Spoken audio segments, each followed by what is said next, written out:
Are we finally going to get to see something that we haven't yet seen in Rams training camp? That's coming up next on Locked On Rams. You are Locked On Rams, your daily Los Angeles Rams podcast. Part of the Locked On Podcast Network, your team every day.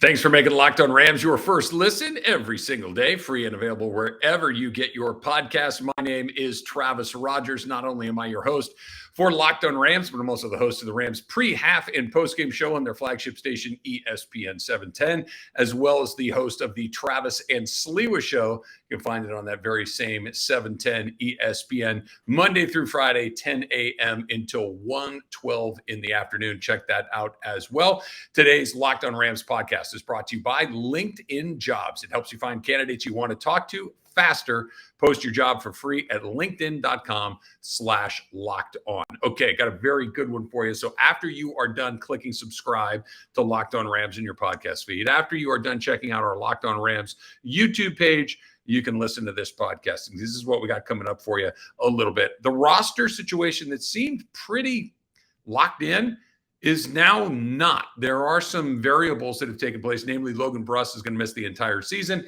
Kendall Blanton gets cut. The roster is a little bit more fluid than it might have been just a week or so ago. We'll talk about some of that in just a little bit. Plus, want to get into something that you do not hear Sean McVay say all that often heading into some joint practices with the Cincinnati Bengals. But we're going to start right here. We're going to start with something that I think every Rams fan has been incredibly excited to see. And something that we haven't seen at all, right? Something that we have not had an opportunity, which if the Rams are going to run it back, like we're all hoping that they will, this is something that's going to have to work and work very, very well. Now, the good news is there's precedent for it. The bad news is you don't know until you see it. And what I'm talking about is Matthew Stafford with Allen Robinson. Matthew Stafford didn't throw in OTAs. Matthew Stafford did not throw a ton during training camp. And Matthew Stafford and Allen Robinson have not had a chance to work together in any really meaningful way other than sitting together in some meetings, talking some things through. I like the ball over here. I like to throw it over there, and all the things that you can do to talk about. So let's kind of get into this. Number one, like I mentioned, there is a precedent for some sort of success in this. Just think about a year ago when Cooper Kupp and Matthew Stafford never worked together before, never played together before, and pretty much in the middle of the season, it looked like they'd been teammates for 10 years, that they were completely copacetic, that they were absolutely on the same page every single time, and it was a relationship that developed very, very quickly. So clearly Matthew Stafford, if you give him good players, is going to find a way to work with them very, very quickly. Allen Robinson, goes without saying, is a very good player. Here's the other part of this that I think is fascinating. Here's the list of guys that Allen Robinson has played quarterback with in his NFL career. Keep in mind, Allen Robinson was very successful in Jacksonville, very successful in Chicago with the Bears, but these are the guys that he's played with. He's played with Blake Bortles. Yeah, that Blake Bortles. He played with Mitch Trubisky. Yeah, that Mitch Trubisky. He's also played with Justin Fields. Okay. I mean, maybe that's an unfinished product, but when he got a chance to play with him, he was an unproven, very green, very inexperienced rookie. He's played with Andy Dalton. Yep. Very same Andy Dalton that you're thinking about. He's caught passes from Nick Foles in Jacksonville. Yeah. I mean, Nick Foles, Super Bowl MVP, you're thinking, okay, that's probably the best guy on that entire list is Nick Foles. Nick Foles has been on 46 different teams and been a backup on just about all of them after being the starter on just about all of them. He's a backup guy that got hot for a few weeks and certainly had a great run through the postseason. Those are the best those are the quarterbacks he's played with. Matthew Stafford is so far above and away better than those guys that it's almost a silly conversation. But Matthew Stafford was able to put up bonkers numbers on a bad Detroit Lions team. Matthew Stafford put up pretty bonkers numbers on a terrific Los Angeles Rams team. So he's going to bring it. Allen Robinson's going to bring it. The only thing you need to see is whether those two pieces fit really well together. It's going to be good. The question is how good. The question is how quickly can you go from something that is a work in progress to something that feels like we're on the same page. I go back to the Super Bowl when, remember the kind of the end around they did to Cooper Kupp, kind of the jet sweep on 4th and 3, had to get a first down late in the fourth quarter, keep that drive alive that ultimately ends up with them winning the game. They couldn't get it right at practice. They could not get the timing right, and it never really ran successfully. But Kupp and Stafford continued to work on it on their own time, and they went to Sean McVay and said, "Hey, listen, if this is a play you think you need to call it, we know we've got it." That takes an incredible amount of trust for Stafford and Kupp in each other to understand, okay, we've figured this out. This isn't just we ran it once and we got it and didn't know. This is a problem that we've solved, and we both feel good enough to call that play at arguably the most important time at the most important game of our careers. And it worked.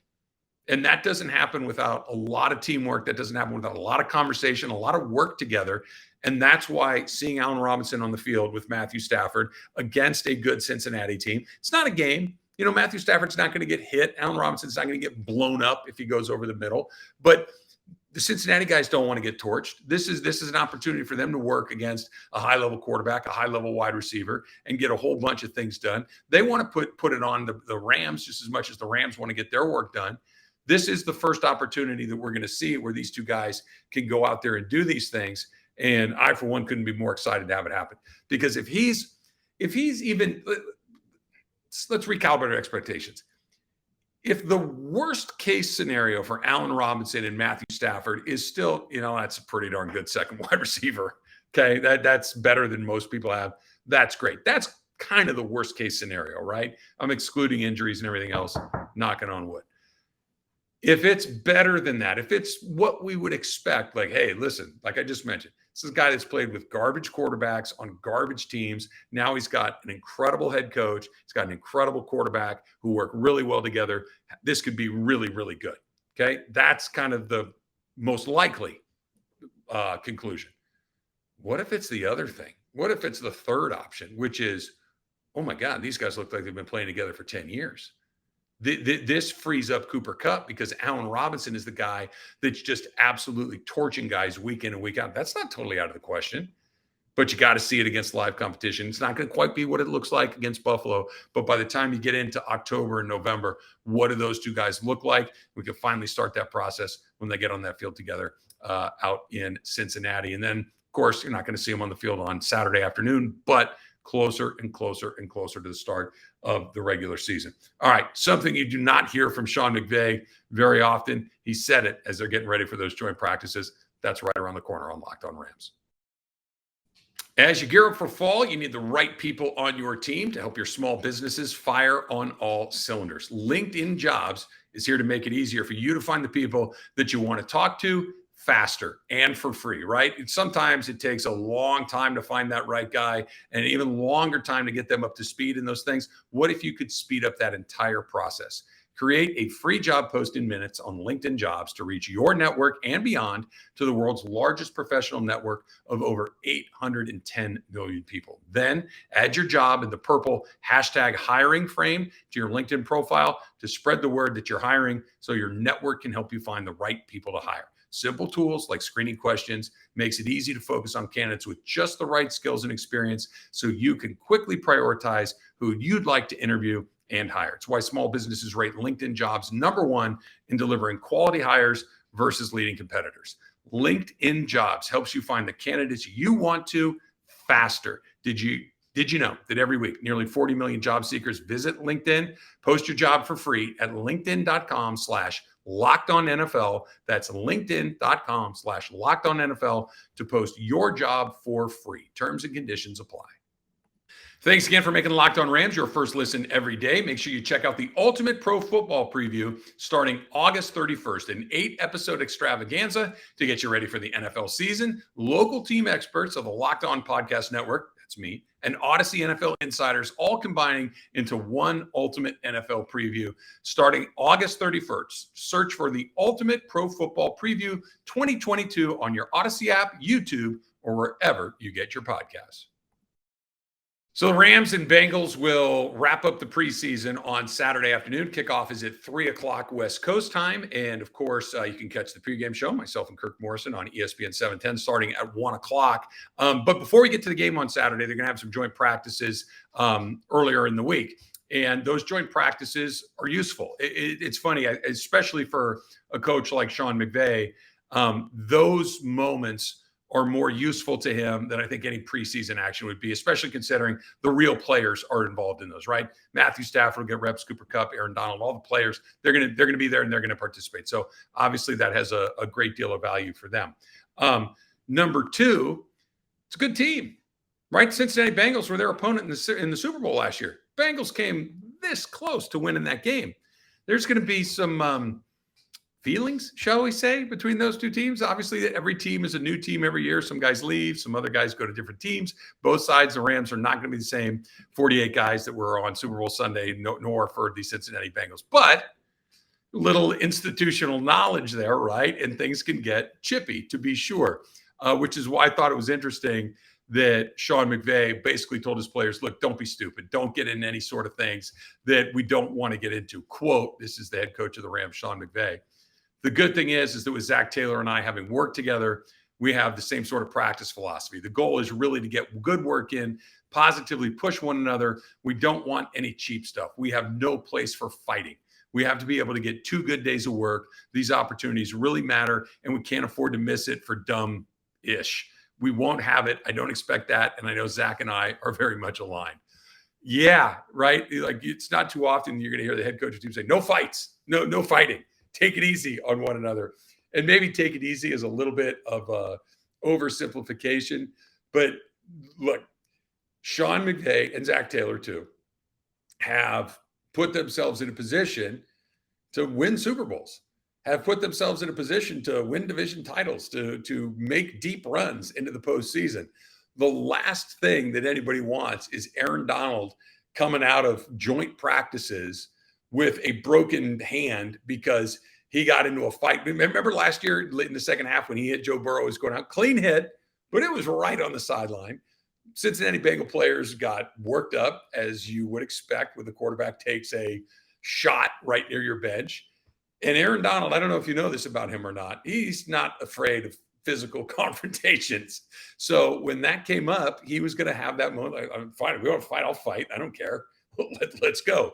So I would imagine that if they get in a similar situation where somebody blocks you a little bit after the whistle, or maybe Aaron Donald gets a little too close to Joe Burrow, or whatever it might be, that somebody says, hey, no, we're not doing, hey, why don't you? No, why don't you? And the next thing you know, right, that happens. Teammates fight each other in practice. So you finally get a chance to hit somebody else. It wouldn't be surprising if you took advantage of that particular opportunity. Zach Taylor doesn't want to lose his guys. Sean McVay doesn't want to lose his guys. You are so close to the start of the season. You can see it. You can smell it. You can taste it. It's not going to happen. But I do know that, look, these guys know that their guys are smart. These guys know that their guys are pretty disciplined, but they also know that their guys are guys. They also know that their guys are NFL football players, and nobody likes getting embarrassed. Nobody likes getting pushed around. Nobody likes somebody taking advantage of a situation. One guy does an extra 1%. Well, now I got to do 2 the other way. Oh, you did 2? I'm going to do 4. And the next thing you know, guys are hitting each other in the head. And it always seems to be it's the guys that are trying to break up the fight that end up getting their knees twisted or their elbows or their fingers caught in the face or whatever it might be. I don't think we're going to have to worry about too much hands being traded, or at least I certainly hope that we don't have to worry about that along the way. All right, we are getting closer to setting that final roster. As I mentioned, we're just about 2 weeks away from the start of the regular season. Who's in, who's out, and whose opportunities changed over the last couple of days? That's coming up next on Locked On Rams. BetOnline.net is the fastest and easiest way to check in on all your betting needs. Find all your favorite sports and events at the #1 online source for odds, lines, and games. Find reviews and news of every league, including Major League Baseball, NFL, NBA, NHL, combat sports, esports, and even golf. What about that new whack PGA league that they're going to try to launch? That seems like a terrible idea, but maybe you can get down on that if you want to do it. BetOnline continues to be the top online resource for all your sports wagering information, from live in-game betting, scores, and podcasts. They've got you covered. Head to BetOnline today or use your mobile device to learn more about the action happening right now. BetOnline, where the game starts. All right, so let's talk about a couple of things that happened with the Rams roster in the last week or so and what that might mean for certain players moving forward, right?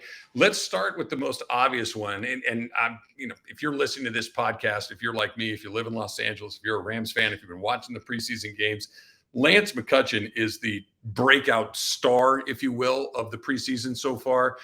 He leads the entire NFL in preseason yards. So, for whatever that's worth. And quite frankly, not much, but he at least made it complicated to try and find a way to leave him off the roster.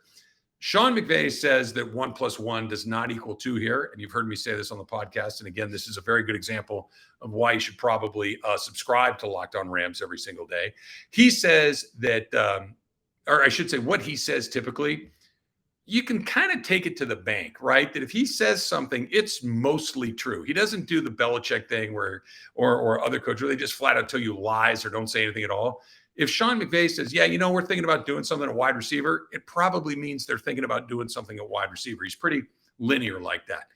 That being said, when he says that the Kendall Blanton move, and again, he was probably TE3 in this scenario, when they decided to move on from him, and cut him, you couldn't help but wonder if they didn't do that as a way to maybe free up a spot for Lance McCutcheon. It feels like that's a very, very likely destination for him. Now, maybe he doesn't dress. Maybe he's not part of the 48. He's more of a 53 guy. But that move, I think, means a lot for Lance McCutcheon. It went from maybe there's a spot on the practice team for you to maybe there's a spot on the regular roster for you. And again, it's the NFL. Guys get hurt all the time. Kupp, Robinson, Jefferson, Skoranek, Atwell, Powell, all locked into this because these are guys that are going to play, presumably. And then, obviously this could change with Odell coming back. And if Odell comes back, we don't know. 7 and 8, Jacob Harris, Lance McCutcheon. It feels very, very likely that both of those guys end up making the team. And because some of those guys can fill in.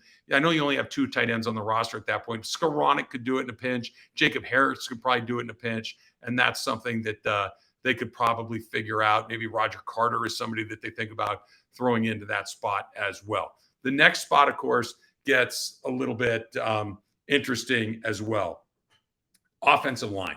Logan Russ is done for the season, which means, he was going to make the team. He was going to play. He was their top draft pick.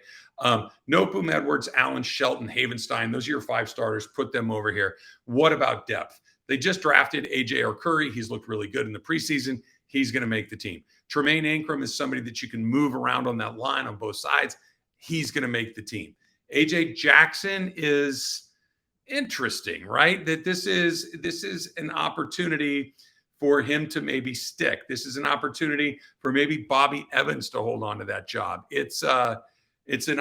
One of those guys was probably going to be the odd man out. One of those guys was going to, because Bruss is on that team. So now who's the odd man out? Could be Evans, could be Brewer, could be Arcuri, but Bruss was going to make it. So whether it's Ankrum or Arcuri or any of these guys, A.J. Jackson, that these are guys that may or may not have been on that bubble that are probably certainly off the bubble at this point, just because of the roster construction that the Rams are going to have. They still got a little bit of ways to go. Things could still happen. Guys could get hurt. Guys could make trades. Guys get cut from other teams, get picked up. But offensive line, spot opened up. Wide receiver group, spot opened up. Now, there's always the other thing. Hey, listen, let's carry an extra DB. We don't need 8 wide receivers in our 53. Let's throw another DB in there. Let's throw another linebacker in there. They could decide that, we're going to keep both offensive linemen and get rid of both of the wide receivers, that McCutcheon is gone, that, some of these other guys could be down the road a little bit. So it's not locked in stone, but when you just kind of start doing the numbers, it feels like there are opportunities for guys who might have had to put out the door that might get to stick around a little bit. All right, we'll talk about the Bengals and Cincinnati, or I should say the Cincinnati Bengals and the Rams, the joint practices that they had. That's coming up on the next edition of Locked On Rams. Thanks for making us your first listen every single day. Why don't you make your second listen Fantasy Draft Week on the Locked On Podcast Network? You can do that. You can listen to Vinny Eiler, who's going to give you 20 years of NFL expertise and unique angles to give you the moves no one else has. Get ready for your fantasy draft with Locked On Fantasy Football. Till next time, whose house? It's Locked On Rams' house.